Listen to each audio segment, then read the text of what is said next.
Ah, ça va être très dur aujourd'hui. Ok. Bon. Ah, c'est pas simple. Top. Dans cette paracha de Sarah, on a Avram qui fait l'acquisition, et j'ai bien dit l'acquisition, il achète Hebron, la Marpella plus exactement. Il y a quelque chose d'extrêmement important à prendre là-dessus. C'est que dans la Gemara, que je vous souhaite d'étudier en réel, la Gemara Kiddushin, c'est-à-dire celle du mariage, de Sarah Hachem, on dit que là-bas il y a 3 façons d'acquérir une femme. D'accord ? Une des façons, c'est avec de l'argent. C'est pour ça qu'on donne le jour du mariage une bague qui est chargée de prouta, d'accord ? Qui vaut au minimum une prouta. Et d'où on apprend que, parce que là-bas il y a écrit qui car, d'accord ? Prendre une femme. Et on dit, on apprend les 3 façons de prendre une femme, donc avec de l'argent, c'est une des 3. Et là-bas, on dit donc que, d'où on apprend que prendre c'est de l'argent, ben d'Abraham, notre paracha. D'accord ? Alors maintenant, pourquoi c'est important et qu'est-ce qu'on peut tirer de ça ? Eh bien, on peut tirer qu'on est mal barré. Pourquoi ? Parce que si je dis à quelqu'un, prends quelque chose, d'accord ? Si par exemple je dis, prends quelque chose, eh bien, la première idée qui vient quand je te dis prends, ben je prends, c'est gratuit quoi. Si je te dis prends, tu n'as pas l'impression que tu dois faire quelque chose. Et là, la Torah te dit non, attends, quand il dit prends, c'est qu'il l'a acquéri, c'est qu'il l'a acheté avec de l'argent. Pourquoi c'est important de comprendre cette notion ? C'est que aujourd'hui, on nous a habitués à prendre sans faire un effort, à prendre sans que la chose ait une valeur. Or, le fait que tu prennes quelque chose avec un effort, avec de l'argent, avec quelque chose, ça a plusieurs conséquences. La première, c'est que la chose en elle-même, elle a de l'importance, elle a plus d'importance. On sait très bien que quand par exemple, tu es dans un endroit où tu es en full location, alors tu arrives, tu prends 50 plateaux et tu n'en as rien à faire. Pourquoi tu ne payes pas ? Tu es en full, tu prends ce que tu veux.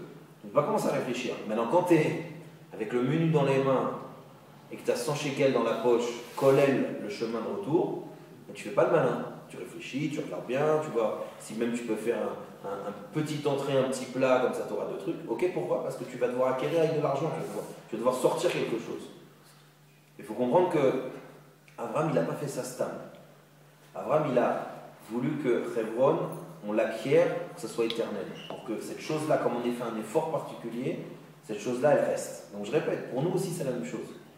Quand vous voyez, et réfléchissez aussi, quand vous voyez qu'il y a plein de choses que vous avez, qu'on vous a données, que vous avez pris sans effort, sans un petit geste, c'est très mauvaise habitude. Pourquoi ? Parce que je vous répète, premièrement, la chose, elle perd de la valeur. Elle perd de la valeur. Une chose que tu as facilement, tu ne fais pas attention. Quelque chose que tu as travaillé pour que tu as donné une valeur à l'importance. Deuxièmement, quand tu acquiers quelque chose, ça te donne à toi de la valeur. À toi, ça te rehausse. À toi, ça te fait grandir. Les mecs qui reçoivent tout gratuitement, tu verras, c'est des gratteurs. Ces gens qui sont incapables de rien. Mais des gens qui ont construit leur avenir, c'est stable. Faites la différence entre un riche qui a travaillé pour être riche et un riche qui a eu un coup de chance. Vous voyez l'attitude des deux, c'est le jour et la nuit. D'abord, il y en a une où on a une chance que sa richesse, elle dure et même elle se passe aux enfants. Moi, j'avais par exemple, une fois j'étais avec mon oncle à Natania, et il y a un serveur, un jeune, on était dans un café, un jeune qui vient et tout, il dit bonjour, machin, tatati, tatata. Et il lui dit, je te présente, fils d'un tel, tatata. Okay. Et le mec très gentil, un petit jeune comme ça, il avait l'air bien et tout, il bossait dans un café de plage, tu vois. Et quand le mec il s'en va, mon oncle il me dit, tu sais qui c'est lui ? Il me dit, ben lui c'est le fils d'un des plus grands avocats de toute la ville. Je lui dis quoi ? Je lui dis ouais, c'est le fils d'un des plus grands avocats de toute la ville. Regarde d'ailleurs, tu vois, ce truc-là, tu vois, il y a un appartement de fou d'en haut, il dit, ben ça c'est un des appartements. Le gosse, là, que tu vois, il habite là-haut. Alors je te dis, attends 2 secondes. Son père, c'est un avocat, Saha. Tu lèves les yeux, il y a un appart avec une baie vitrée, t'as mal à la tête, il habite là-bas. Et le mec, il est en bas, à 7h du mat, et il fait des cafés toute la journée. Pourquoi ? C'est ça la différence, c'est que son père, qui lui a acquéri son argent, et a fait des efforts il a transmis à son fils que pour avoir de la réussite, il faut aussi faire un effort.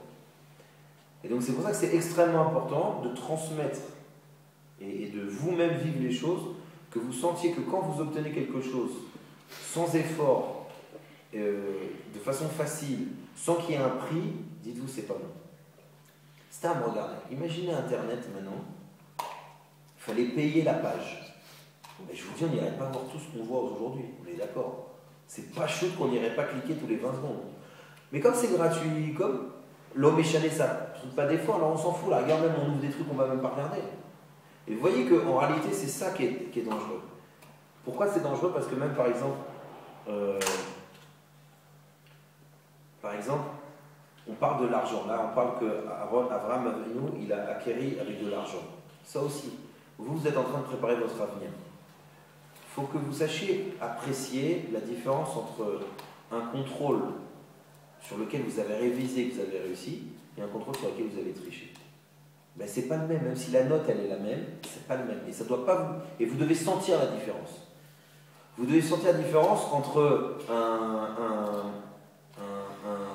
un sport, par exemple, c'est très facile pour vous de courir, le saut en longueur c'est difficile, et au saut en longueur vous avez gagné 1 mètre. Vous devez sentir, ça doit vous toucher, vous devez avoir un flair. Et si vous êtes insensible à ça, c'est grave, parce que ça veut dire que vous êtes déjà en mode gratte, et que donc vous imaginez même pas maintenant, presque à la rigueur, comme on dit souvent entre nous, bah, je suis pas un pigeon. Ras Veshon, je suis pas un pigeon. Surtout ne pas être un pigeon. D'accord? Et c'est vrai qu'il y a cette impression-là. Il y a cette impression-là qu'il ne faut surtout pas faire un effort. Il ne faut surtout pas avoir le fait de payer quelque chose.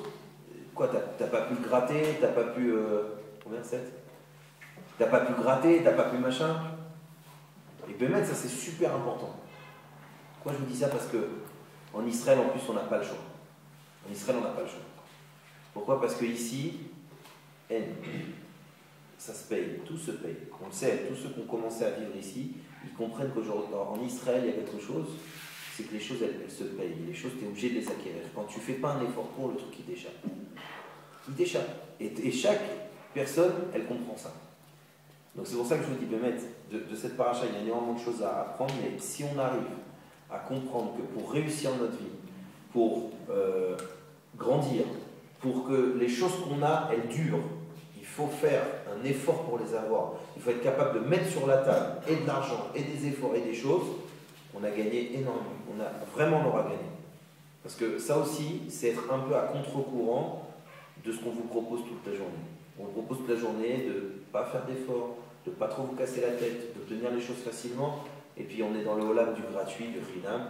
Je crois que gratuit, c'est le 2e ou le 3e mot le plus tapé sur Internet, c'est pas pour rien. Donc Bémet, cette chose-là, il faut la changer chez nous, parce que ça va. Et je répète, le risque, c'est que nous, on soit tout petit, et que ce qui nous appartient, ça soit tout petit, que ça part, et qu'on ne puisse pas le transmettre. Alors, Bezrat Hashem, je vous dis qu'on soit nous aussi des gens qui vont acquérir des choses, acquérir de la chazesse, acquérir des brachot, acquérir de l'argent, et que ces choses-là, elles vont rester chez nous, et puis puisque ça sera chez nous de façon forte, parce qu'on aura fait des efforts, on aura donné quelque chose pour ça, alors c'est quelque chose qui va après, comme on voit avec Abraham et nous, se perdurer, c'est-à-dire se passer génération en génération.